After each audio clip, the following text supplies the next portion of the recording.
So welcome to Agribusiness Matters. My name is Venki Ramachandran. Agribusiness Matters is an endeavor to discover systems thinking in food and agriculture in an age of runaway climate change. Today we have a very unique guest.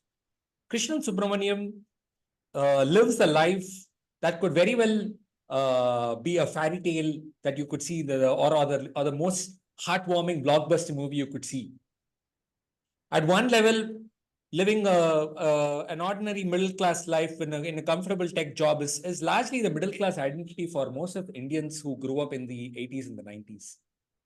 From that journey, Krishnan did something unthinkable. He quit that path and then went on to embrace a life of idealism. I decided to name this podcast Living the Life of Idealism with Krishnan Subramanian for a very specific reason. I think in many ways, while what the content of what Krishnan is doing may seem different at one level, but if you look the underlying context behind what Krishnan is doing, I think that has a very deeper meaning. And that is the whole exploration I want to do today with Krishnan. Thank you, Krishnan, for joining in. I'm really excited to talk to you today. Thank you, Venki, and lovely to be here. Thanks for that wonderful introduction, okay, and for setting that context clearly today. I think it's an ongoing question that we all have within us, and happy to be discussing the same with you and with all the audience. Yeah, look, maybe let's start with some introductions here, right? I've been hearing about you and your work from Ram, from Samanvaya, and from many other friends, right? And in many ways, I think in one of your interviews, you were talking about this idea that the fact that you're making bags and selling it maybe at one level of action, but the underlying reason behind why you're doing that is far more important, right? And it really made me question that, wonder at one level that, if probably had Gandhi been alive in 2024, as an ordinary man working in the rural lands, would he be making a cloth bag and setting up a small unit? That's a question that is also running in your head when you are looking at this question, when you're looking at this as a livelihood choice? I'm astonished because I asked the same question a couple of years back. In fact, I even remember asking this to the same Ram of Sapanvaya and a couple of more people who know Gandhi better. Okay. I know Gandhi only as an inspiring personality and some little reading about him. So what I figured out is Gandhi was not against tailoring machines. Okay. In fact, I was thinking when I asked that question, I was thinking maybe he was against the idea of using tailoring machines, right? Because it's in a way, automating a task, right? But interestingly, Gandhi himself has pointed out that a tailoring machine is a big gift to women, right? For her to get out of the tragedy of a day, and it makes life simple. Okay, so I think his views were always been evolving with times, and precisely to the context of that particular environment. Okay, I don't think he had one idea and said like this is applicable across the world all the time. It kept evolving. So after that, after reading or knowing that particular bit, I was highly convinced that if Gandhi was alive, right, then he would have been the first man who would be carrying our yellow bag all around. Yeah, I mean, evolving with the times is something I also agree with. I mean, I have also read this aspect what you're talking about. I mean, I also have a very deep relationship with Gandhi. And that's where probably, Ram's also influence there. And I've been lucky to meet several Gandhians in my journey. The reason where I was bringing up the question of Gandhi was in terms of placing an idealism on as a life mission, and saying that I will live my life around this idealism, and then exploring the life in a way, in a way around this, and then exploring the life along with its path, right? I mean, there is again, when we're using the words idealism, I think there is a lot of people tend to confuse with idealism and ideology, right? But I'll maybe start off with a very basic question before we delve into its intricacies there. What does idealism, living a life of idealism, mean to you, Krishnan?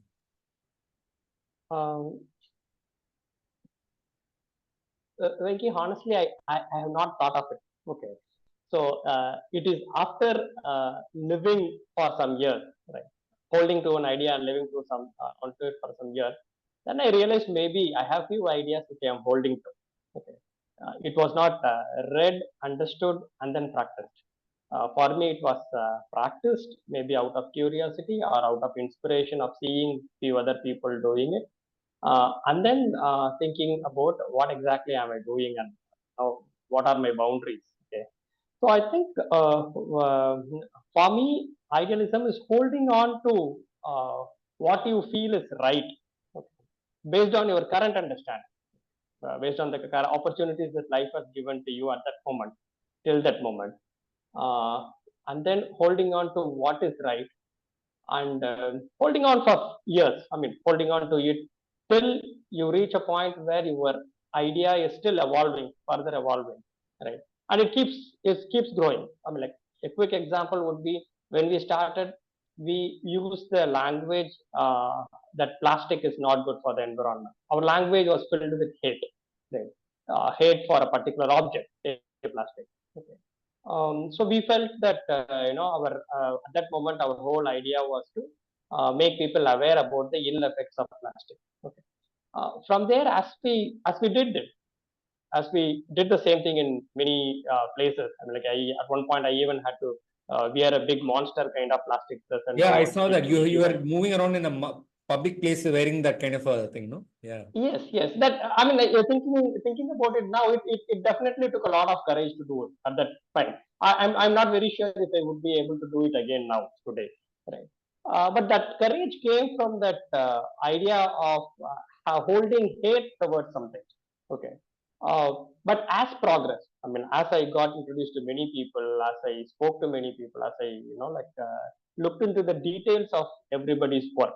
Okay, then I realized maybe spreading hate of a particular object is not something which I should continue. Right? I should rather change my narrative to um, creating love for cloth bag, creating love for the idea of doing something positive for the environment. Okay. So for me, Venki, it is like it evolved. I mean, like it was difficult for me to switch into the transition.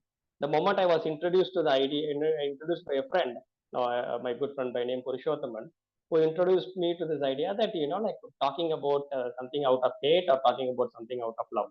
Right? So when that clash came, it was not easy for me to digest because I have held so much of knowledge, fact, and information about why not to do something. Right, now I have to switch it to another area where I have to talk about why to do something. Okay, it's totally, I mean, like polar ends. Okay, um, so I had to evolve from this polar to the other polar of talking positive. But after I made the switch, I realized, I mean, like that is where I think I exactly kind of relate to your question, right? So my idealism, as I thought, okay, was not about plastic or not about cloth. Okay, it is about doing something which is right. Okay, so if that is the idealism, the everything else that we do after that, which those are all more of tactics, more of the tools that we take to exhibit that ideal behavior. Okay, so many a times we confuse between the tools or tactics or methods that we do versus the idea that we hold. I mean, like the idealism that we hold. Okay. But I think it's time. It's with time that clarity evolves, and I'm not even sure that I have got that clarity yet. Okay. For me, anytime people ask this question of why do you do what you do, I feel like maybe a deeper answer is I like doing it. Okay. I'm not even sure the right answer is because it is right to do it or it is good for others to do it. Okay. Those are all one level of answer. But I think the true honest answer is I like what I am doing. Okay, so it has to be somehow ingrained into you as a person, as a character, right? The idea that you hold has to become so much you that you're not able to differentiate between the idea and you or your character separately. Right? So, see, at one level, when you're saying, when you're asking the question, why do you do what you do? I mean, I feel like going back to the original moment, when that shift happened, right?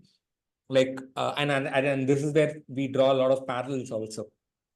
I mean, I also became, I quit my job only when I became a parent. Because there is a certain sense of, your children, you're seeing a new life in front of you, and you are suddenly getting a sense that, your life can't just be, running behind whatever you consider as your immediate life goals. Your life has to mean bigger. And there is a certain sense of inquisitive questioning that happens. And then that takes you on a journey, right? So, Yeah.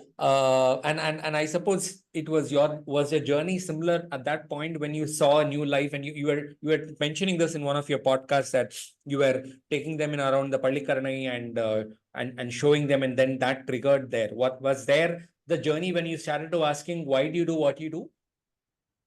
Exactly. See, two things, Venki. I mean, like thinking back, I mean, there are two events in my life which led to this. Okay. One is a small surgery that I went through. Okay. So that is the first time that I felt the real value of pain. Okay.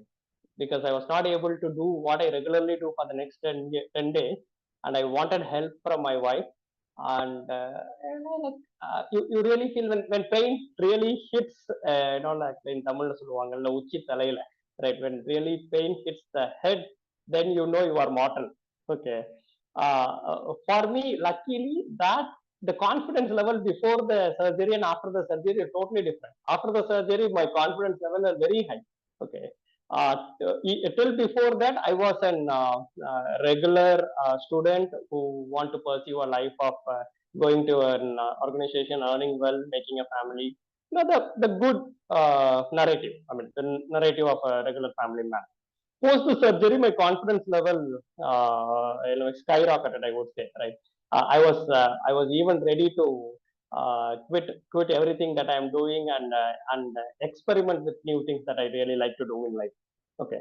But at that moment, I was not sure what is that I want to do in my life. Okay. I was only opened up to take risk. Okay. Of a different proportion. Right? But after becoming a parent, after we got our first child, that is when we started realizing the responsibility of me as a parent, right? Beyond our own, I mean, like beyond me and my wife, and beyond me and our children, our child, there were like, like you actually become a generation now, right? And your action, either is my action, will define what my child is going to do and what my children's community is going to do.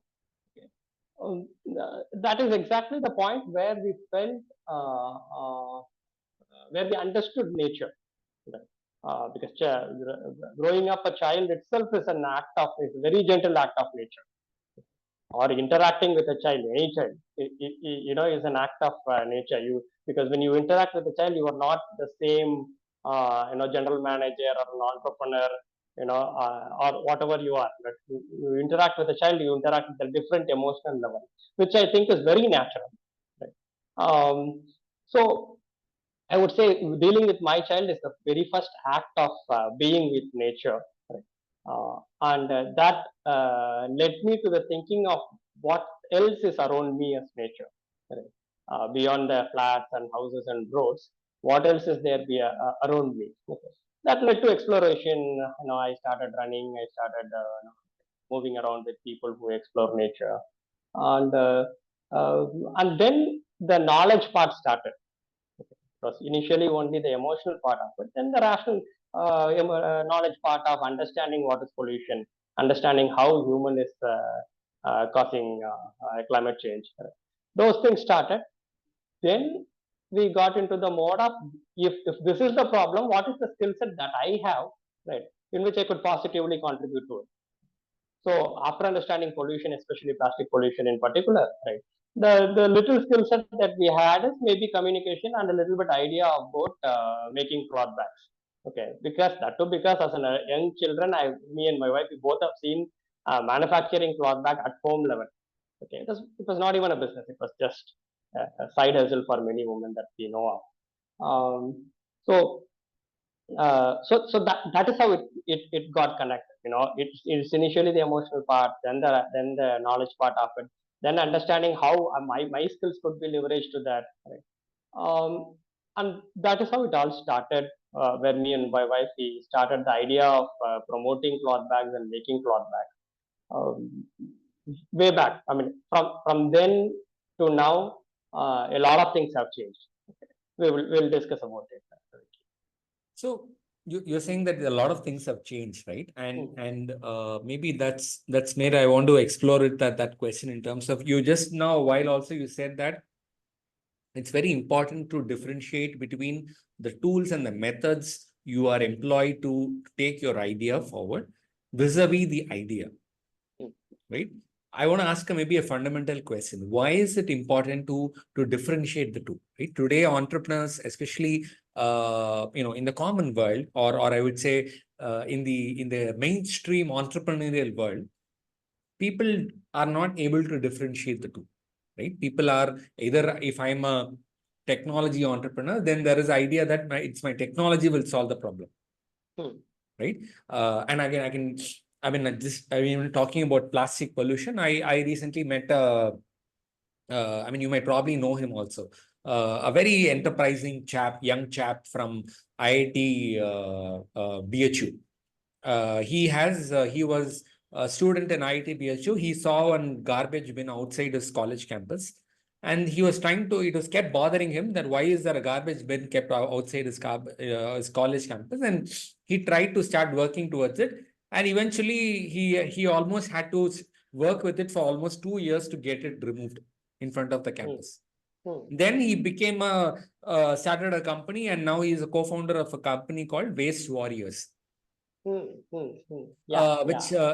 works in the hillside regions, and they work with local communities there. I mean, and the reason I'm giving this example is, there is various ways in which we approach a problem, an idea, and then there are various ways in which we solve, and we bring tools and techniques, like you said, right, from an idea to an emotion to knowledge to then the skill sets. We keep iterating it further, and but fundamentally, why do you think that we need to differentiate these two, as from an idea and the actions that are required there? Because we got to be constantly learning and unlearning, right? Because if you hold on to the ideal, I mean, if I had held on to the idea that I need to promote the idea of anti-plastic, okay, then I would have lived a different life, right? My story would have been very different. My actions would have been very different. Okay, but I also had the idea of being useful to the community, right? Financially, right? Being useful to the community financially. Now, now these two has to merge somewhere, right? My campaign for now being gentle with the nature has to go on, and I also have to make financial sense to the community around me. When I say community, primarily the people who make the bags. Okay. Uh, so for me to do this, right, then I also have to make financial sense. I also have to make design sense. I also have to make a lot of market sense on whether a cloth bag could be sold at a particular price, or what should be, if I sell it at a particular price, will I be able to pay reasonable wages to the people whom I work with. If not, then what is the differentiation I have to do for me to make sure that my people are paid well, right? If all these things are happening, for me to continue sustaining this, right, am I earning my livelihood from this, right? So there are multiple factors which affect you, right, including my second daughter, right? Because when I started, my daughter was, like 18 months old, the elder. Now she's 13. Now I have a second daughter who is 6. Okay. and our own exposure to various things, the opportunities that we have come across, the kind of people we have met, the things that we got inspired from them, the things that the people that we moved away with. A lot of things happen. I mean, like life is not, you woke up one day to an idea and you stay 100% through it all through your life. No, right? I think there's a constant learning and learning happening to it, and hence our ability to perfect that idea that we have, right? Okay. Very tactically speaking, my idea of the promoting the I now I moved away from talking about anti-plastic or cloth bag to now I feel that more relevant statement would be to how can we make people be gentle to nature. Okay. So that is the way my original ideas evolved, okay, within me today. Right. So if I have to inspire people to be gentle with nature, right, then what else could be my tools? Okay. Should I work with children more? Should I work with adult population more?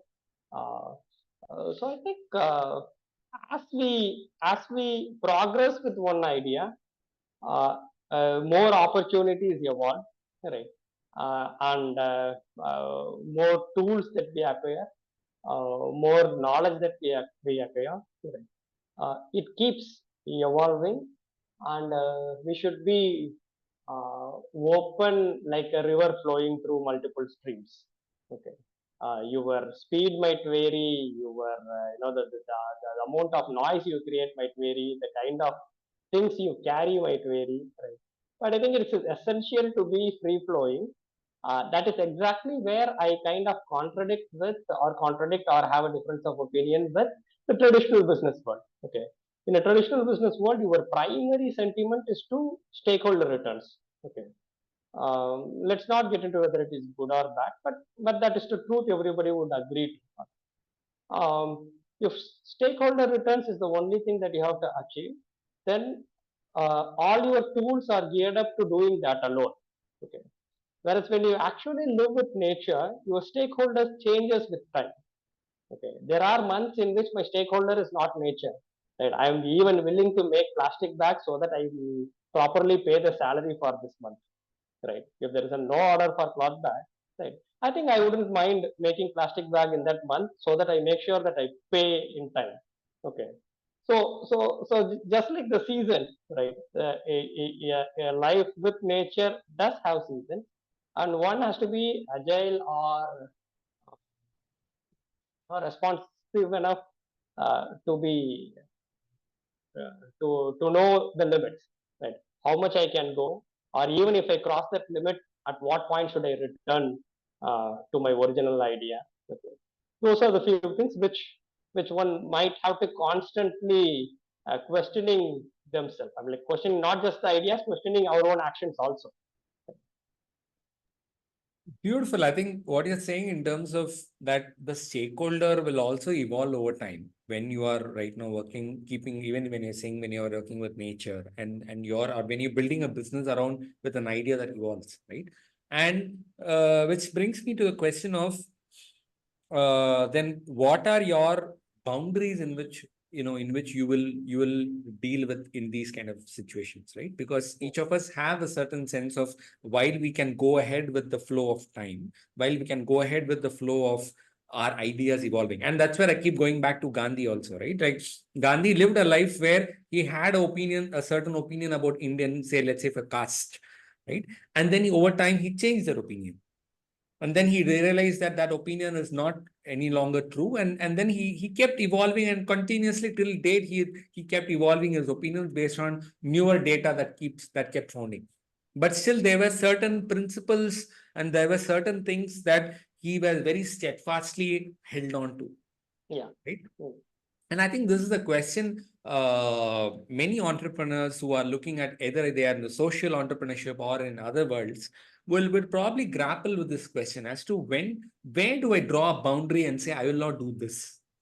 How do you answer that question for you?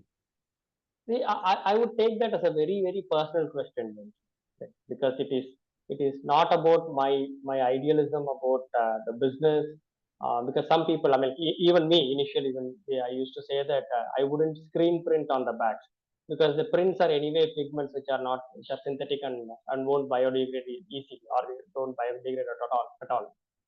So I used to have a whole saying that I won't print on the back. Okay. Um, I don't know. Maybe some people with would have cracked a business model with that also, right? But I was not able to do. So I was, and then we moved on to screen printing on the back. Okay.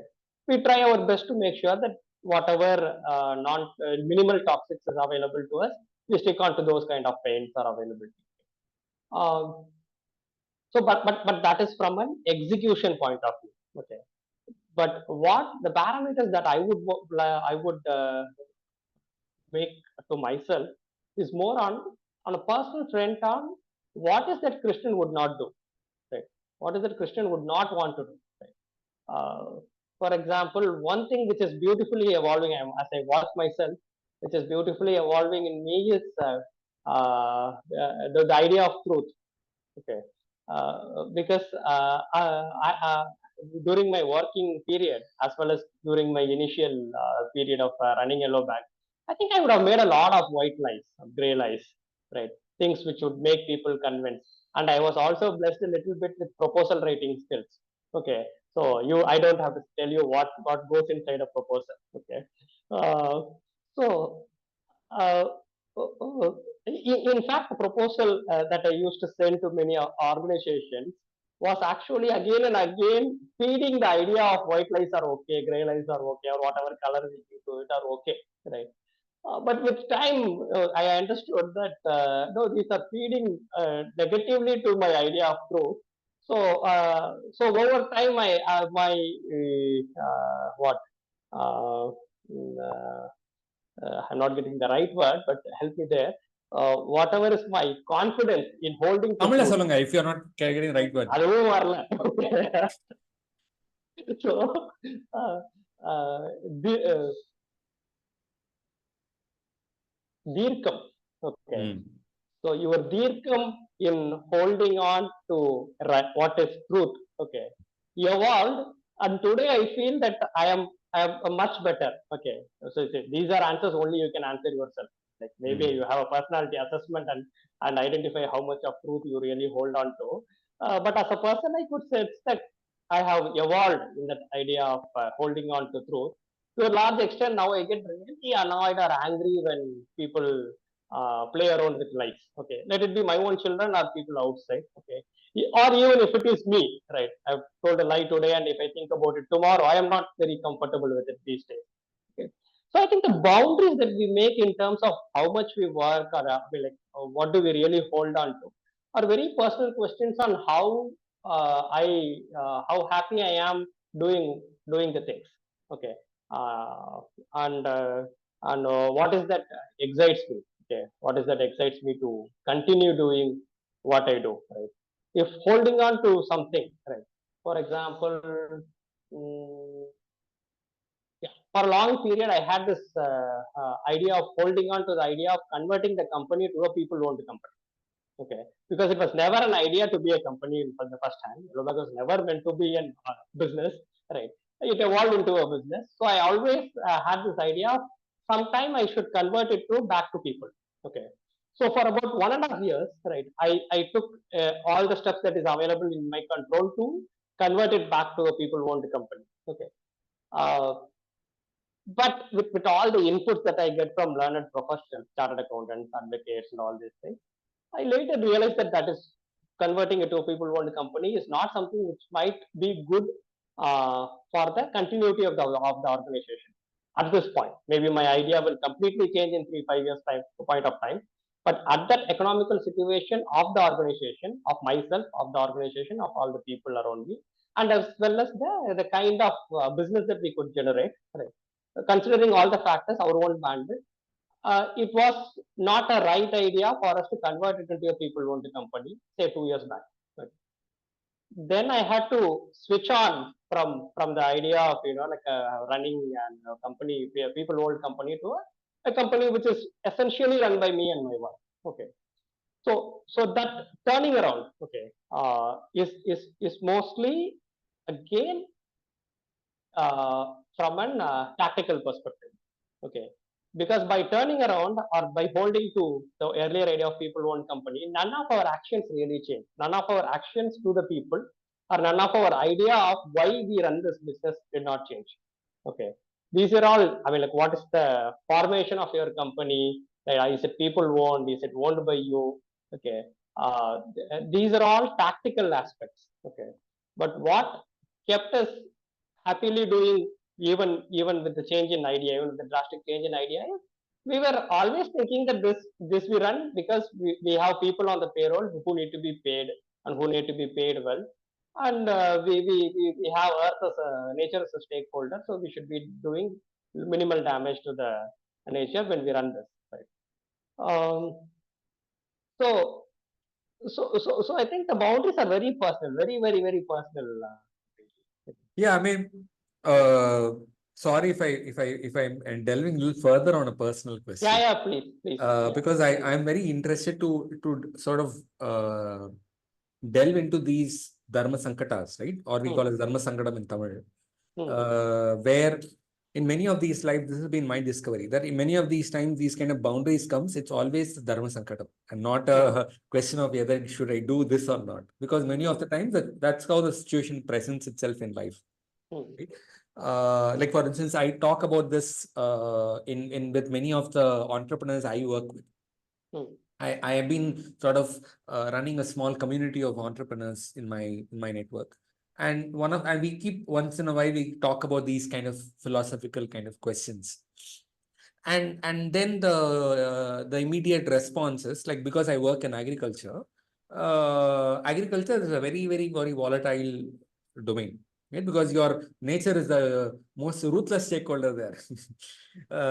She can change one day and then your entire harvest goes for a toss, right? So in this kind of scenario, the entrepreneurs I meet, they tell me, Venki, given this kind of a stakeholder is survival is important at any cost. Yes. So I mean, and there is also today a lot of saying, and people may say that to create impact you have to first survive. Yeah. Right. So in which case, what makes you think that there are certain things where you are, I mean, I'm just asking, like, so even if there are, let's say, white lies that are being said, right, about your impact, about your, let's say, for an organization, right? Let's say you put it in a proposal that gives you a visibility to, let's say, tomorrow you have a meeting and you have to make a proposal to Narendra Modi. And then you are saying that through that proposal, you can create maybe 1 crore jobs across the country. But you have to add some white lies. Will you still take that question, or will you say, no, I will not put white lies? How do you deal with this question of survival is my fundamental question. I'm not trying to put you in a spot here, but no, the spot is also interesting. So let's answer that first. Okay. I will like the current statement. So these statements are as I make at this moment. Okay. In the future, depending on the situation, anything can change. Okay. Yeah. But I have done this in the past, and I didn't like doing it. I mean, like, I didn't like the result of it. Okay. I did get some benefit. Okay. For example, we were able to do something, like, as a result of saying something, which was more, not even a white lie, which was more of an overstatement. Okay, we were aware that X result is not possible, right? But we were like, okay, not possible. We will say it as it goes. Okay, but we will write that X result is possible. Okay, and we took a project. Okay, and we took a project, and but I didn't like the project after we started it. Okay, because you have set a wrong expectation to the other stakeholder, right? When you were aware that the result is not possible, you were given a wrong expectation to the stakeholder, and hence now dealing with the stakeholder becomes a tension, right? And I was not really enjoying that project. Okay. So இந்த நல்ல மாட்டுக்கு ஒரு சூடு, right? So that angle, since I have already experienced a very negative phase in my life, okay, by adding something which is a white lie and not able to comprehend, I mean, like, not even to stick on to it, right? I would really, given a chance, right? Given that I have the same mental sanity again, right? I wouldn't do it, right? But our mental sanity, as you rightly pointed out, is a question of survival. Okay, so because if it is totally deciding on your survival, on my survival, right? Then probably I'm very sure I will have to revisit this question. Okay, because in the current world, all said and done, where we live today is a very practical world that has evolved over a lot of period. Okay, but obviously a lot of ethical practices missed out. Okay. I mean, let's not even get into the idea of it. Let's just get into the practices that has evolved over a long period of time. Okay. Our economic structure, the way we do business, the way we interact with people, the way we sign agreements within people. Okay. These are all evolved to a certain extent. And today, if I am totally living a life which is contradicting to all these things, right, I cannot survive is the answer. Right. Like you mentioned, just like nature is a ruthless stakeholder, right? People are also ruthless stakeholders. Okay. We being a small figment of nature, right?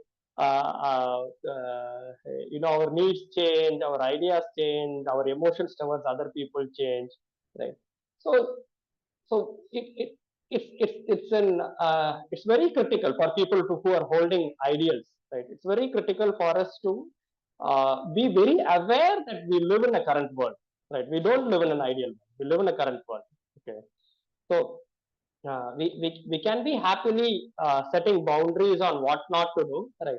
But when we are also setting boundaries on what to do, we should also be willing to let go of the benefits that it creates. Okay. uh, so after letting go all those benefits, if we have to still survive, right, we should definitely have created a small pond or small, footage, small space where we can survive. Okay. So that is why I call, like in yellow bag, we have not reached the point yet in yellow bag, right? So in yellow bag, I want to reach a point where, come what may, come whatever decisions that I take, right, the business has to survive. Okay. So after getting that clarity, I said I will limit it to the current number of people that we are. Right? We are now around 30, 35 people, right? I said for the next at least 2, 3 years, we will limit it to the 30 people and make sure that we are very resilient and, come what may, we will survive. Okay. So after we build that, right, after your survival and the immediate stakeholder survival are guaranteed, okay, uh, then I think we can hold on, we can expand our idealism. Okay, we can expand our idealism to a little larger space, because I think, especially as a family man, okay, when your existence is threatened, right, your ideal is questioned. Okay, because your ideal is between holding on to your own ideal, or surviving a family, I mean making sure a family is taken care of. Okay, I think we are all animals, we would definitely switch to taking care of the family. Okay. So I think it is very, very critical that we stick on to this idea of minimalism, right? Make sure that we could survive within that minimal needs that we all, as a small community, collectively have, and then expand our ideas to making a larger impact. Okay, a very straight, I mean, this is also based on past experience, Venki, because the very first year when we started Hello Back, 2015, when my wife and I, we both came out of our work, we had savings. Okay, we had savings by selling whatever little stock that the earlier company gave. Okay, so my financial was secure. Okay, for 1 year.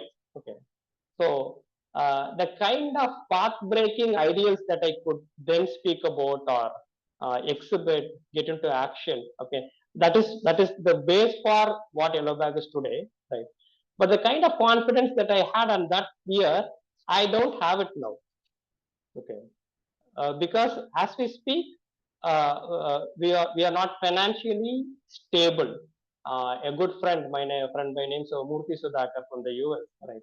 The very learned person, right? Who has, whatever we are discussing, he would have thought about it for the last 40, 45 years and would have synthesized this idea. He's now 70 plus. Okay. He gave me this one single keyword, uh, have you made sure that the people around you have a predictable income? Okay. I was always only making sure that they have an income. Right. Have I made sure that they have a predictable income? Right. Because only when they have a predictable income that I will get X salary over a period of 12 months, and after 12 months I might have an increase in it. It's only then an individual will be able to plan their life, will be able to do things like putting the child in a particular in a better education, having the idea of constructing a house for themselves. Okay, in an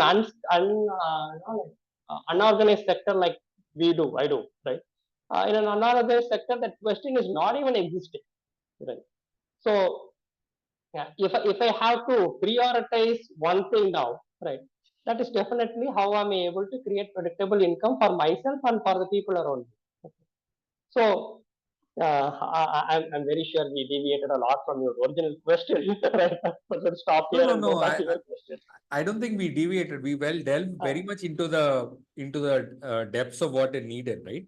uh, See, you say that it is a practical world that we are living in. It's not an ideal world. hmm, Now, which is where we come back to the question of when we're saying living a life of idealism, right? Living hmm, the ideal life or a life of idealism. I mean, you put it in Tamil, it's a much more better way of saying it, right? hmm, லட்சியவாத வாழ்க்கை வாழ்வது எப்படி? hmm, hmm, When we deal with that question, hmm, we realize that it reminds me of what that Kamal Hassan's famous dialogue, right? When he is asked, நீங்க நல்லவரா கெட்டவரா, he hmm, says, அவன மாத்த சொல்லு, இவன மாத்த சொல்லு, hmm, நான் hmm, நல்லவனா அவன மாத்த சொல்லு, you say, right? And hmm, that's the angst. Many times as entrepreneurs we get that, right? In hmm, terms of where we say that this is the part of my life where I will, this is the world that we live in, and this is the kind of world that it has evolved to where it is today. hmm, In that kind of situation, I'm curious. Like for instance, you were talking about, let's say, minimalism, hmm, right? At one level, like for instance, I'm curious, why is that important in today's life, right? Because at one level, even if you'll see practical, the world everywhere around us is not dictating minimalism at all. yeah, Right? The world around us, the practical world, as you say, is still saying, consume as much as you want and then there. But at some level, we also have to draw a boundary saying, this is my boundary, I can't do it. So how do you navigate those tensions? I know I'm going back to the same question, but I feel it's worthwhile to delve into some of these aspects there. yeah. Let's give again. Let's take the family also private here, okay? Because the whole idea, Venki, the idea of minimalism, as individual, as family, as community, is required because we less resources spent is less resources earned. Like it's we all definitely have to, as a global community, we all have to shift to a mode where we all work less, spend less time in money making or material converting jobs, and because it's only finite, it's only a finite planet. Okay, you cannot be continuously growing, which is too easy to say. Everybody can say yes, but we are not able to practice it. Okay, but that is one higher truth. Only if there is water, a tree will give fruit. If that is true, then this is also true. Okay, it's a finite planet. So, and at a very personal level, when you have less to spend, okay, when you need less resources for your life, you have a lot of freedom. Okay, end of the day, we all work for our freedom. Okay, like big money experts would say, financial freedom would lead to happiness and all. Like, I'm not well read. I'm not a deep thinking person in those aspects, right? But I think I like the idea of next to truth. I like the idea of freedom. Okay. What gives me happiness in doing whatever I am doing, because I have a lot of freedom in my actions. Right. If I have to continue that, then I have to have. I know I should be earning just enough resources for me to exercise this freedom, right? Because more resources, if it is going to take a toll on my freedom, okay, then it is more resources, maybe like the more things that I want, but less freedom that I have on my own actions. Okay, so that equation, okay, resources versus freedom. Okay, in that equation, I would tilt towards freedom. Okay, and I've seen people who have tilted heavily towards it, right? And I wouldn't do that. Okay, I see that there is a balance that I have to maintain. Okay, coming because I have a family. Okay. I have young children growing up. Okay. Not only me, all the people around me, right, who are dependent on yellow baggage and organization, they have families.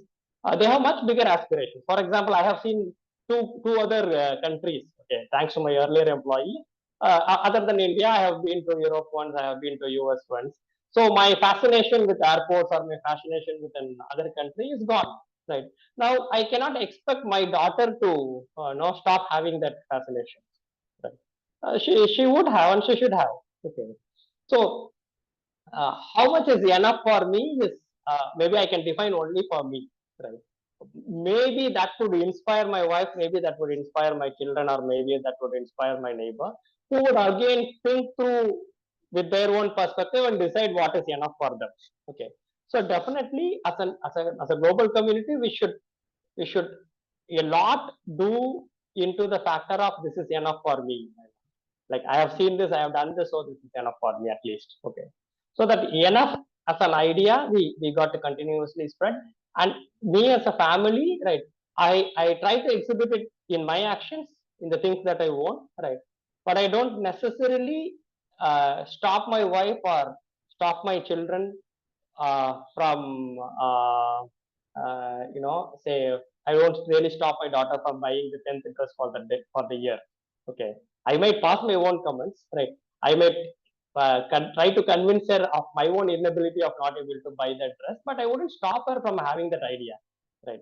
Maybe the dad is not rich enough to get that dress, but if she wants to really get that fancy looking particular dress, right, she will have to explore, right? You cannot stop that idea from her. Okay. That is one part. That is one part of it. But I have written down another thing that I want to mention to your address, or mention to your question is, I think I have read this in Jayamohan's book. Okay. Uh, because I see that he is one author who emphasizes a lot on this particular word called sayal, action. Okay. Because My Lachhyavadam, exploration of Lakshya also comes from reading Jayamohan only. yeah, I'm a yeah, big fan of his work. great, great, great. I'm not a big reader, right? But I'm kind of a synthesizer. Like maybe I speak to you for 15 minutes about Jay Mohan, I get one or two ideas. I read couple of quotes about from his book, and I get some idea. I live with I live at that level. Okay. Um, but it is true. I mean, like, what is the value when you're holding to your Lakshya within you, right? But when you're not able to exhibit it in action, right? So what defines you is the balance between your idealism or Lachhyavadam plus action, right? And that will definitely come at a lot of compromise either on your idealism or on your action. In my case, I would say I am a poor businessman, or like just you're still learning businessman. Okay, because I understand there is a tension between my idealism and my action, and many a times my action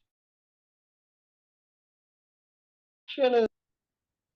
So I have still not arrived at my own balance, okay, of holding true to my idealism and making it efficiently or efficiently done in my actions, okay, which is taking time, okay, which is taking time, and I also want to do it with my own freedom, okay. So which is actually making it even take more time out.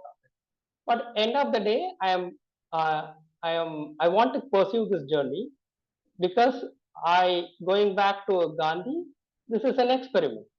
Okay, this might fail, this might pass, right? But this will lead to a lot of learnings of how people would want to live lives, how we should evolve into a community of people doing things, how do we use our resources, how do we create employment. Okay, all these things, there may not be one right answer to it, right? There is different approaches, different experiments to it, and I think yellow bag is one such experiment. But when I say the word experiment, I am very cautious.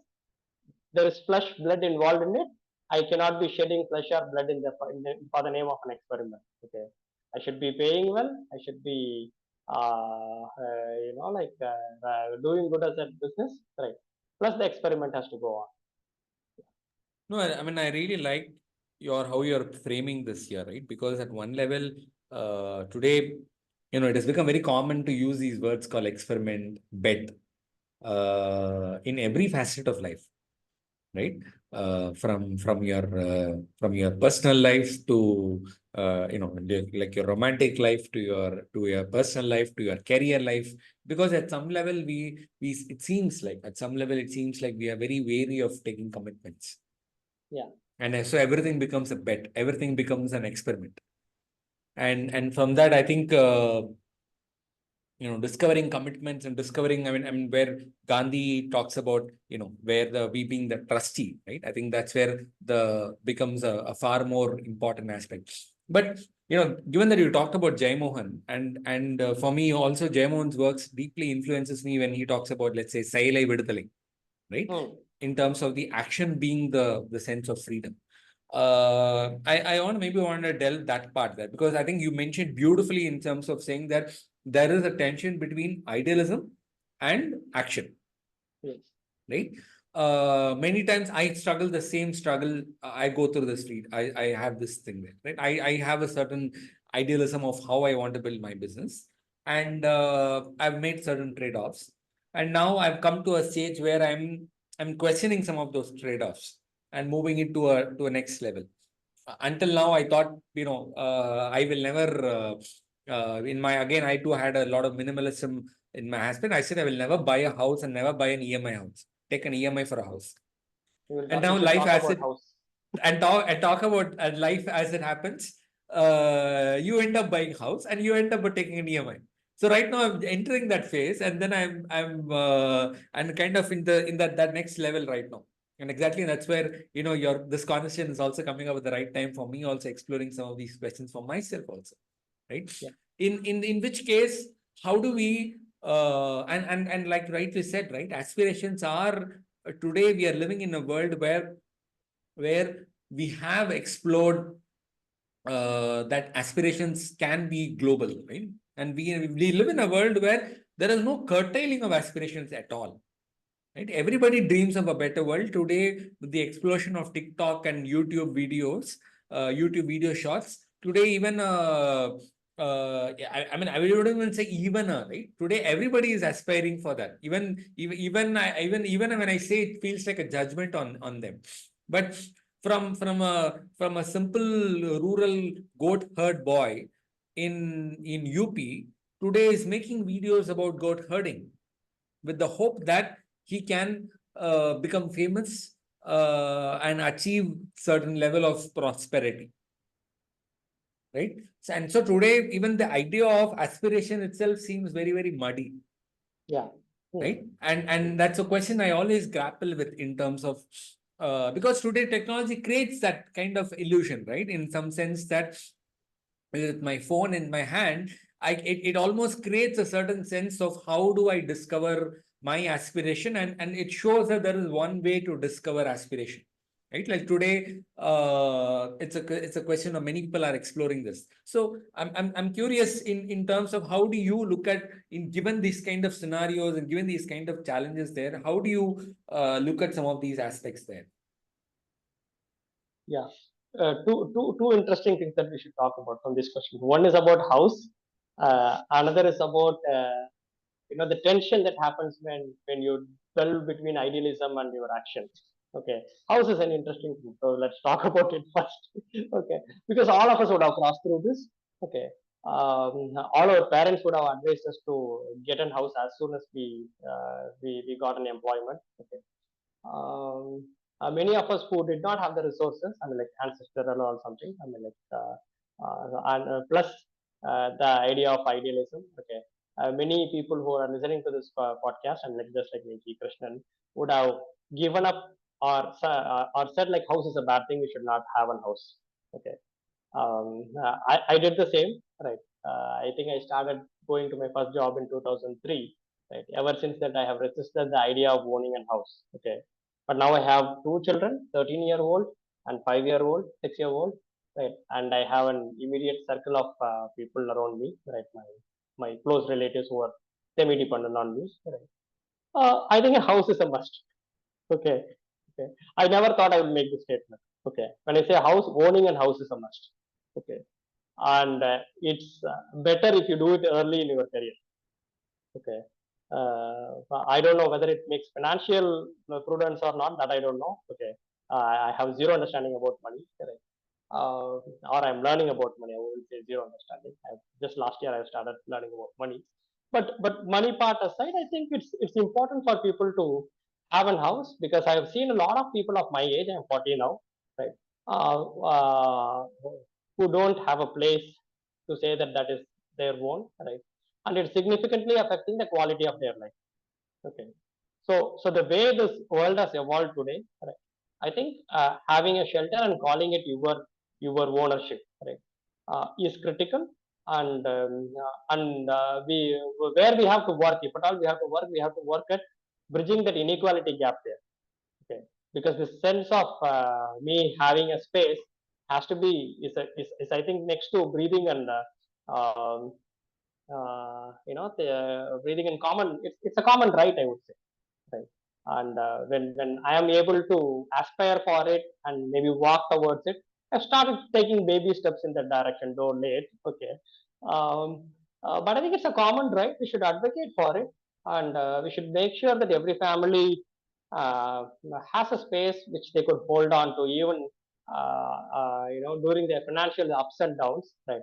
Their fundamental shelter is secured. Okay, it's basically an security. I mean, like large house, small house, type of house, earth friendly house, or cement house. Those are all again methods. Okay, but the idea that I have a shelter on top of me, and whether I have money this month or not, my family is safe within a shelter. I think that's a fundamental right that we should work, that everybody should have it. And when you have the resources, I would really encourage you to have it. Okay, have it first. Okay, a lot of other questions like will you be in the same city? All these things will evolve. Okay, but thanks to all the real estate market and all, if you have some house in say Delhi, then you can always sell it and have a house in wherever you want. Right. I'm not getting into the appreciation asset that discussion at all. Okay, that I have my ideas are not formed in that state. I mean, like I'm illiterate in that aspect. Okay. So yes, those kind of steps where we cross our own or the global definition of minimalism and fit it into the regional context of our country, right, is very critical. Because in few countries, I think shelter is no big deal. Right? Maybe there are government subsidized, or like maybe you get a lesser price or something. But in a country like India, for example, all the women I work with, more than 50% of their earning goes into shelter. Correct. The first thing that they do, which I'm very happy they are doing, is after getting some 3-4 months of earning, they try to move to a better house. Okay. Once predictable income comes, they try to move to a better house. Okay. Which is very essential, because with girls in your house, with young girls in your house, you cannot be really living in a shared toilet compound house, right? You have better resources, you spend on a house which maybe is smaller but has a private toilet in the house. Okay, so fundamentals. Okay, so there we have to stick on to what is right in the regional context. Okay, then let's move on to the other question on holding on, because this is a tension. Okay, this is a tension of whether should I put cement brick into building my house. Okay, because that comes between your idealism and action. Okay, um, but I think whenever we are in the tension, okay, there are two things that two keywords that comes to my mind. Okay, one is we have to stay committed.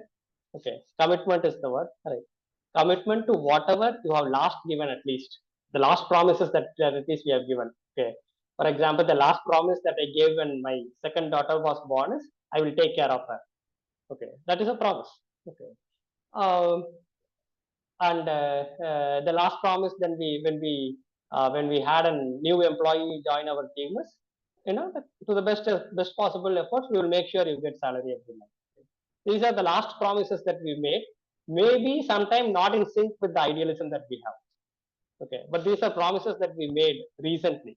Okay, so I think at least in those tensions we have to stay put to the recent promises that we have made, right, and stay committed to those things. Okay, those are guiding lights, right? Many a times we will not have the mental bandwidth to really think as to What is my idealism? Am I crossing the scope of my idealism or not? Okay. What is the purpose that I started Yellow Bag? Is my decision of this is going against the idea of my purpose or original idea of starting Yellow Bag? Okay. At many points, I will not be able to think to this level of depth and take a decision. Right. At those moments, I would just stop with my last commitment and take a decision which would make sure that I will honor the last promise. Okay. And the second keyword that comes to me in those times of tension is staying consistent. Okay, which is my weakest point in life. Okay, uh, because the same word that I mentioned, staying true to your last promise. Okay, I cannot do it one time and second time I say no, no, no, no, I will not do this. So we have to stay consistent in whatever methods that we employ in making our mind work or our actions. Right. So if I have taken a commitment that I will build a house, okay, then I have to stay consistent to that idea that I will build a house first, okay, and stay consistent to the actions that I do to make that possible. Right. So one of the things that I have to stay consistent is I do X amount of outreach, sales and marketing outreach every month, so that there is X amount of revenue generated. Okay.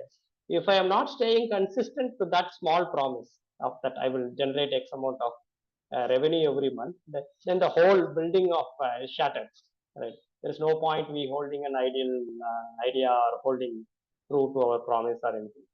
So it all starts with our very small everyday action.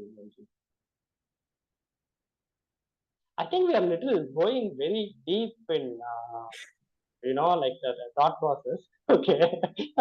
No, I Yeah. mean, that was the whole idea of this Uh, podcast. uh, Because, see, I mean, see, many entrepreneurs get the usual advice, that what they don't get this kind of advice. Right. And that's where I wanted to, because I saw a certain sense of, I sensed a certain sense of clarity in your talk, in your speech, and which is what I'm seeing also, right? In terms of like what you're talking about, like, what is the commitment? What is my last commitment? What is it my, and each of us, each entrepreneurs go through this kind of aspects there, right? And which is where, I mean, the question then comes also to in terms of, there are a certain kind of commitments that I have, which are immediate commitments, and I have to address to them. And at the same time, being also staying passionate and commitment in terms of what are my longer visions are, right? Like, for instance, one of the questions that I keep asking also myself in these aspects here is, like, for instance, in your, again, another aspect that I really found very heartwarming in what you were doing is, you said that you really, you started doing your work into your hometown, right?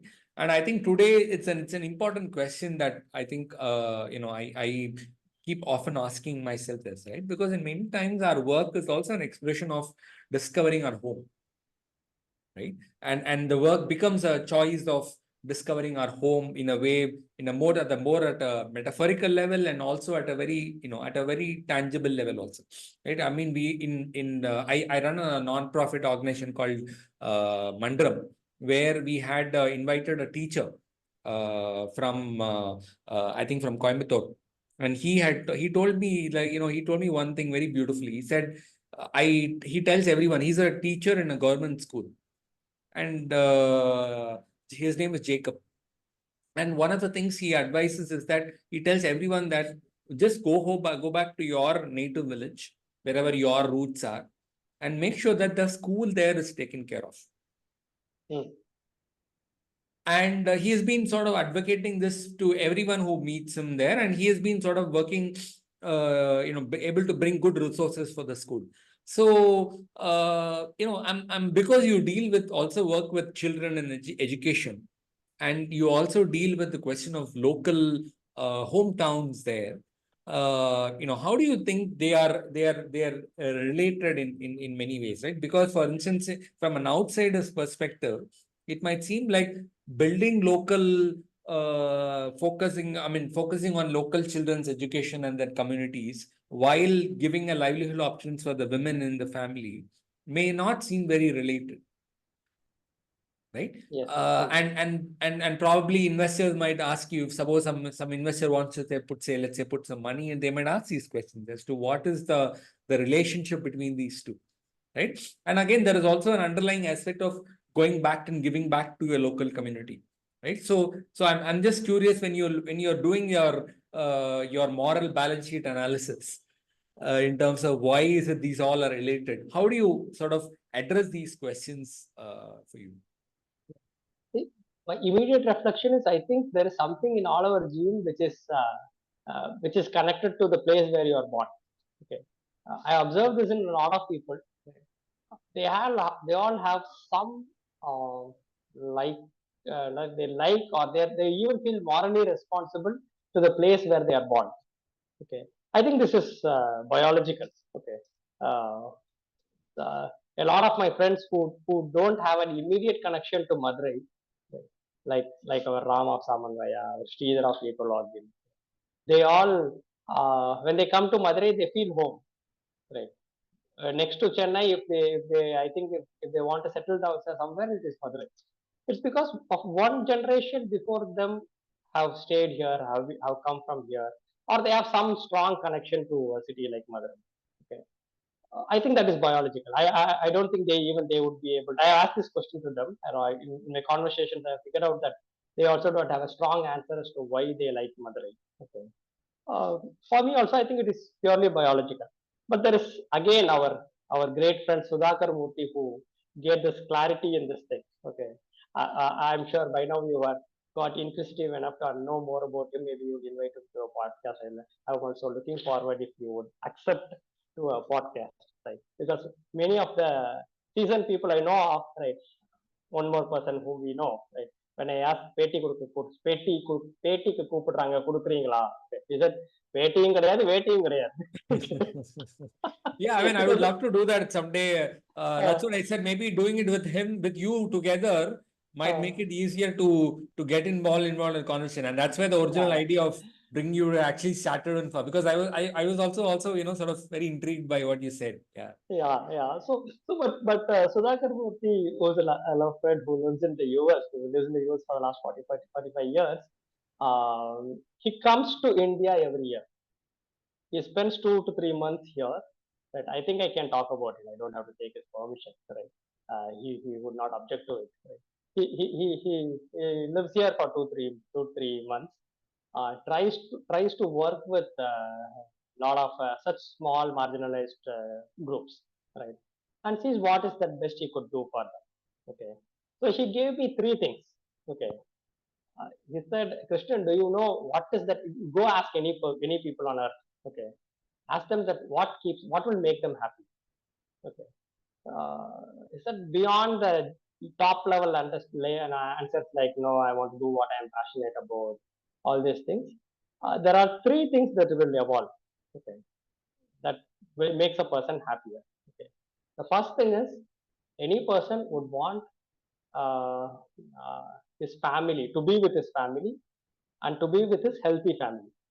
Okay, his family needs to be healthy and he or she needs to be with the family. Okay, that is point number one. Second, he mentioned is any person would want to be in the culture in which they are comfortable with. Okay. For most of us, it is the culture in which we have grown up with. Some might be different, but it is definitely to be in a culture in which they are comfortable with. Right? The third is interesting. The third is to have access to the food that we are comfortable with. Okay, that is the reason. Okay, my friend Subramanian Krishnan in the US, who runs Shasta, a big food chain. Okay, sells a lot of idli mavi in US.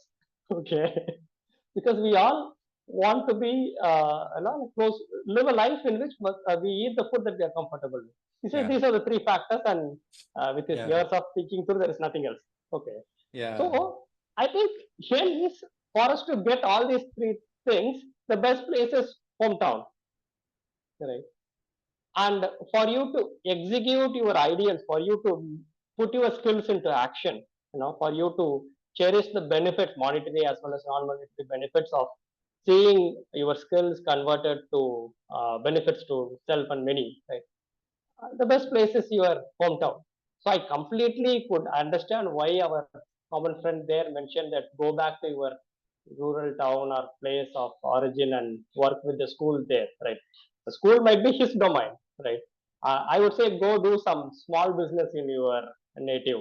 You might say go work with the farmers or do farming in your native, right? But I think it is essential that uh, we understand our biology. Botany or zoology or biology, I don't know. Okay, sometimes. Yeah, no, I mean, it reminds me of what my mother used to say. My mother used to say this proverb in Tamil, right? Hmm. தாயோடு உணவு போகும், தந்தையோடு Hmm. கல்வி போகும். Hmm. That is, if your mother passes away, Hmm. your food also passes away. Hmm. If your father passes away, your education passes away. Yes, very beautifully said. Na? You can actually relate mother and father to, like beyond your mother, I mean, like your own maybe place or your own community. ரொம்ப அருமை. I think we should, yeah, get the help of a lot of Tamil experts to synthesize and understand a lot of such hard theoretical concepts. Yeah. No, I mean that's again another aspect. I mean, I run a non-profit called Mandram, where we do focus a lot on Tamil. So that's where Tamil is a big passion of mine. Yeah, I mean the Mandram is another story for another day. But anyways, so coming back to this whole question of like this mother town, right? I think many people today, there is a very fundamental yearning. And I think, and that's where today we see that yearning show up, like what you beautifully said, right? Those three elements, right? In terms of the food and the culture that person comes in, and also the family and the healthy family there, right? I think these three fundamental elements are yearnings are kind of very, very fundamental, and that's where I could really see a connection also between what you're doing from an education perspective, right? And I could also see in your videos that the kids also feel very much at home well they engage in there, and I think today we miss out, even I mean, these are some of the aspects that I've realized that even privileged kids don't get that, right? I mean, there are certain elements that I've realized but that in privileged life don't give you. One is, even if you're privileged, sometimes you don't get the right food and you don't get the right education, because the idea of privilege doesn't necessarily translate into the kind of way you would want your food to have and the kind of way education you would want to have. And so at one level, it's very, very fascinating to see how these two are interrelated there. So do you have any further plans in terms of how well you want to embed further more aspects of how your local town will further get integrated as you evolve your idea and what you would want to do with it? Yeah, see, right now, all that I am doing it is still a very point solution, right? Somebody gave me this keyword, point versus scale solution, right? Whatever we are doing is very point. I mean, like it's applicable to a small activity that we are doing in the small community that we live. Okay, so in the small community, small work community that I live, we are able to create some employment, right, without doing much harm to nature, and we are able to be of better use to the children around. We run a learning center, we work with the schools around. Though those two are totally independent entities, right? Uh, the uh, the bag making is a for-profit activity and the children activity is a completely not-for-profit activity. The bag making has to earn its revenue only by selling bags, okay, by which we add that market to it, by which we add the sales pressure to it. It has to hence run like a good business, right? And the children activity we completely run from donations from friends and family, right? And we totally manage these two things separately, okay.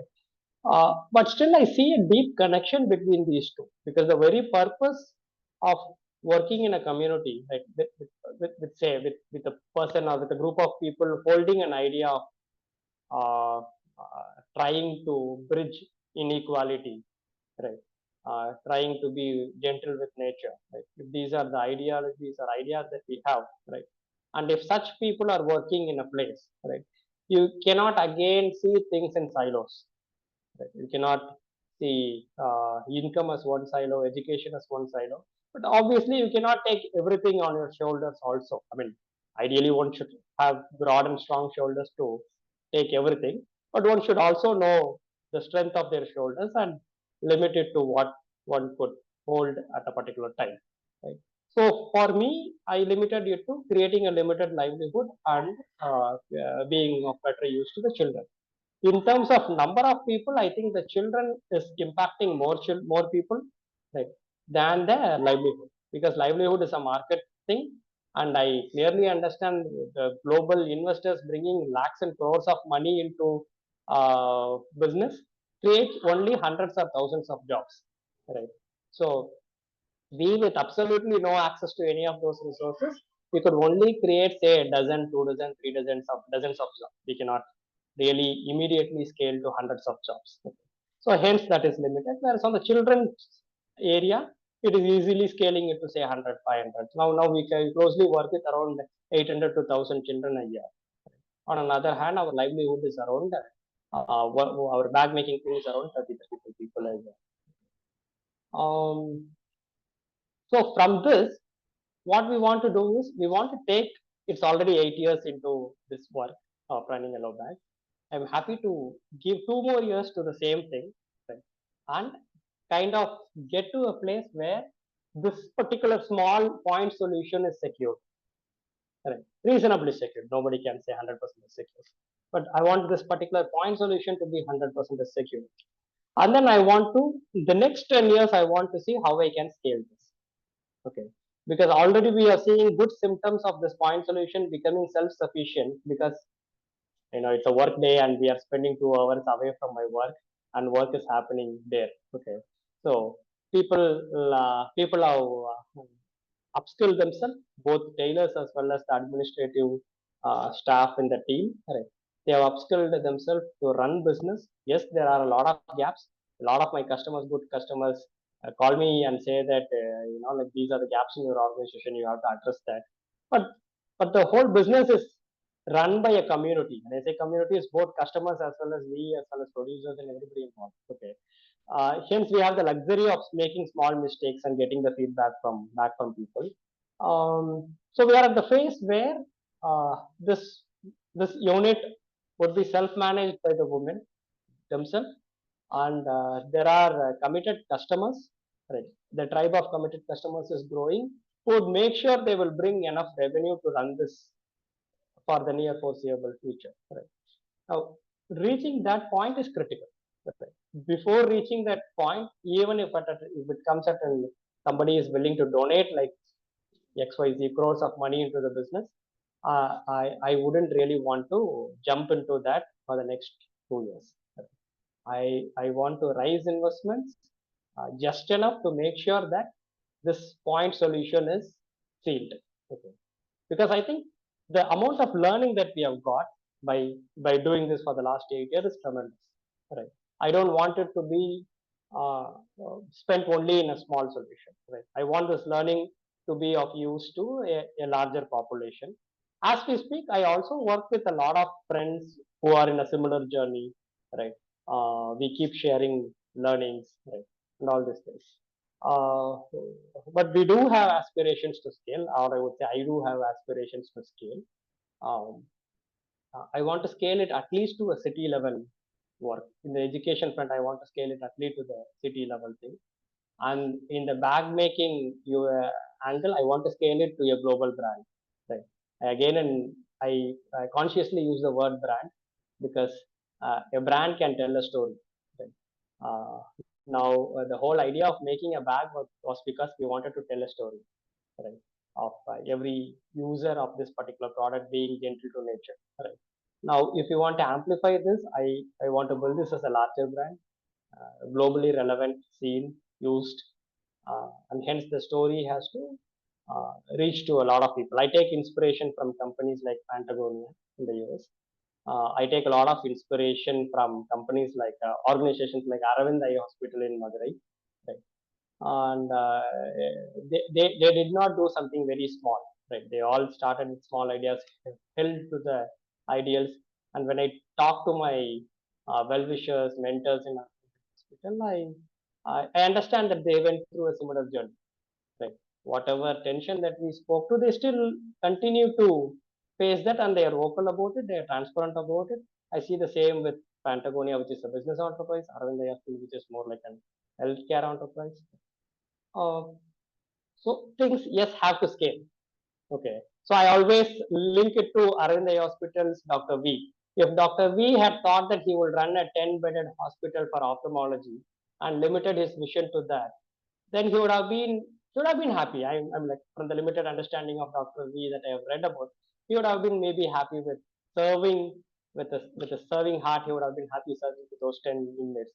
But he wanted it to be a solution that that there should be. I mean, like his point was very simple. He wanted to eliminate needless blindness in the world. Okay, so he knew that there is needless blindness. He knew that he has solution to eliminate it, and he actively pursued throughout his life to eliminate it from the world. And he reached to a certain point where they are now one model to the whole world. Right. Um, so similarly, once we have the idea that this solution, we got a solution, we are able to see the problem clearly, right? And I think we should not limit our work to one small point solution. We should just scale it, right? Personally, I think my idea on what is the problem that I am addressing, and what is the tools or methods in which I am addressing it, right, is evolving. It's near the end of evolving, I would say, right? Maybe 2 years or maybe even sooner than that. I wanted to reach a stage where we scale it. Beautiful. Thank you. I think it really brings me the whole question of this word called dharma. Today, it's a word that is, it's not really so fashionable in many ways. I mean, I use the word dharma rather than moral here because it more relates to our land in terms of where we say dharma, right? And I think people like, I mean, I've had the pleasure of meeting people from Arvindai Hospital, and I've invited ma'am to come and speak in Mandram. Wow. So when I came to Madurai, we had invited her. So we Nachar got ma'am, Nacha ma'am. Yeah. you should do it for soon. If that does not happen, you should do it very soon. Yeah. So we called Nacha ma'am, and she came and spoke in Mandram. Yeah. So her journey and all of them also brings me to this whole question of uh, this kind of a dharma, or this kind of a dharma to be imbued in entrepreneurship, right? How do we make sure that this happens in large scale, right? Because today India is at a very threshold point where we are dreaming of several entrepreneurs who can, like you said, you talked about strong shoulders, right? We are dreaming of right now India is at a very, very important threshold level where we are dreaming of strong shoulders that can lift this country ahead and take forward. And that burden or that responsibility is now falling on the shoulders of entrepreneurs. And one of the strong reasons I do my work is to help them discover this meaning and help them discover this sense of dharma. So what do you think that we can do at an individual level, right? Maybe is it your spiritual practices, or I don't know, or is it your, or your maybe these kind of exposure to these kind of people that you've been lucky to meet? What is it that you think we can do to imbue the sense of dharma, like the kind of dharma that you just talked about when you talked about Aravind Eye Hospital? Okay, but they also have this certain sense of collective responsibility to create that kind of a bigger impact. What do you think is the core ingredient that can really help build that kind of an India? I think it's about meeting people who have done similar work and getting inspired by them, right? From a very young age. If life has been lucky on you, like for me, I think it has been lucky on me that I got the introduction of people who had kept inspiring me in whatever way my ideas have formed, or in giving me the confidence that I am in the right track. right? It might be hard, but it is still a right track. Okay. So these are things which has happened to me because of the people that I have met. Okay. As I said, I am not very knowledge, okay, in terms of my reading, or in terms of my ability to think deep into one particular aspect. That may be Because a I, white lie, I guess. uh, you maybe you work with me, then you will say this is not a lie. Because I'm able to articulate it in a way that this is not a lie. Because I always, Because when I hear you speak, I don't see that you are not really. Like, I see a lot of deep wisdom in what you're sharing. That's what I'm saying. yeah, maybe my benchmarks are higher. Okay. So I see that I have not learned enough. Okay. But I see that ignorance is the biggest bliss. Okay. If we all are ignorant, um, okay. If there's a better word for it, but let us stick on to ignorance, right? சொல்லுங்க தமிழ்ல சொல்லுங்க. If there is a better word, use it. அப்பாவித்தனம், right? Right. So when we meet people, right, who really behave like appavi, I mean, who have not even a purity in a certain sense of. Yes, but purity makes because it appavitanam can become vegulitanam also. But the underlying thing is having no strain of intention to cheat you, right? Or having no extraordinary knowledge power to அது என்ன சொல்றது அந்த சிச்சுவேஷனை frame பண்றது, right? Having the skills to manipulate you, right? If I don't have the skills to manipulate you, right, and if I don't have to manipulate my own thoughts, okay, maybe I don't know if there is a word for it, but let's say these two things. Then I've seen a lot of people like that, right? And they are the ones who live the example of sustainability or minimalism, staying true to ethics, morally right. இதெல்லாம் happens when people don't have the skills. Okay, no, I'm not even don't want to, right? They don't have the skills to manipulate you. Okay, அந்த மாதிரி முன்னாடி சொல்லுவோம் கிராமத்தான் அப்படின்னு முன்னாடி காமனா சொல்லுவோம், right? I don't think that is applicable anymore, right? But those kind of thing is very critical. Okay, that kind of it is very critical. But I think as entrepreneurs, we don't have that luxury of ignorance, right? We have read something, learned something, right? We have got a lot of inspiration from a lot of big folks, big marriages, big companies. Okay, so we have a lot of things that we are now exposed to. Okay, so from there, if we have to truly shift our focus to be inspired by common lives, okay, to be inspired by ideas of those like Dr. V, right, of Arvindaya Hospital, then I think we should know enough people. When I say no, there should be enough people to whom I can call and ask for suggestion, or meet and say, hey, this is my problem. And I should have enough people with whom I am totally vulnerable. I'm like, I can say this is my problem. I should be able to cry. I should be able to show my ignorance. I should be able to tell that I am not skilled in doing it. Okay, and I should get the strength from their thing, from like from the school of thought, right?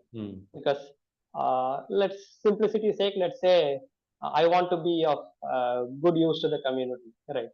But I understand that I'm not able to generate enough sales to be able to pay. Okay, now if this is my vulnerability, I go meet a person who has been running a traditional enterprise, okay, with maybe less interest in running it as a community enterprise, right?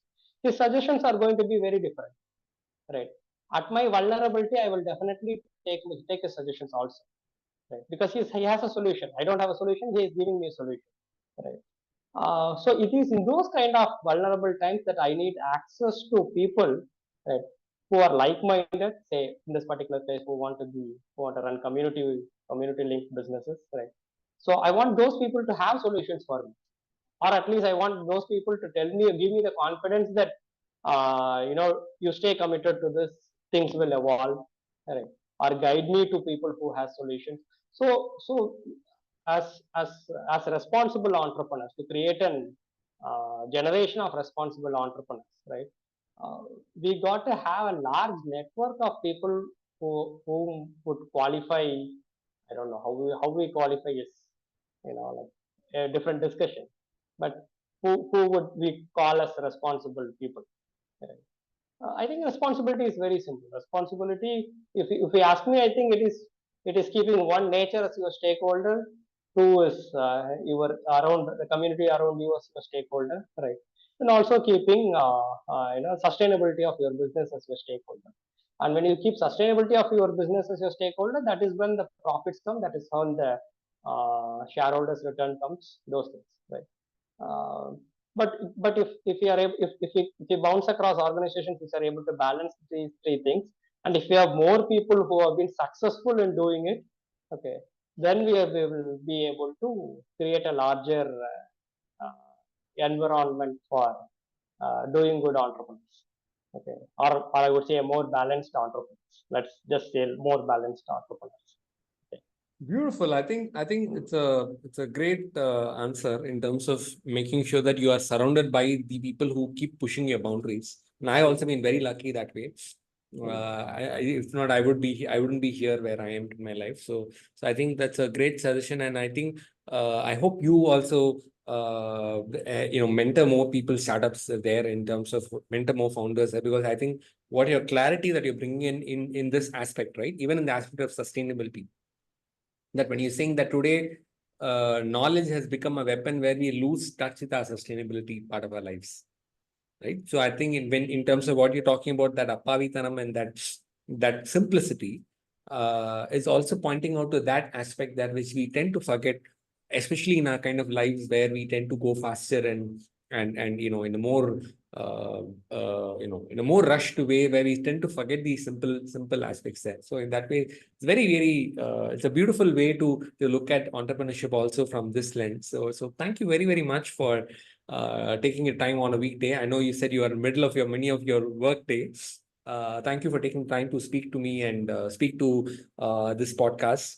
I really enjoyed and really looking forward to to kind of seeing how this beautiful journey will further take shape, and how this beautiful garden will become a beautiful ecosystem that can bring furthermore Krishnans who have these responsibilities and can take this country also forward. Thank you so much. Thanks a lot, Vijay. I thoroughly enjoyed this conversation, and I think this podcast gave me the opportunity to reflect on to some of my thoughts, right? Synthesize some of my thoughts, and and for sure has created a lot more question for me to now chase, right? So I'm very feeling blessed that I'm part of this conversation so far. All the best, Venki. Thank you. Thank you so much. Thank you.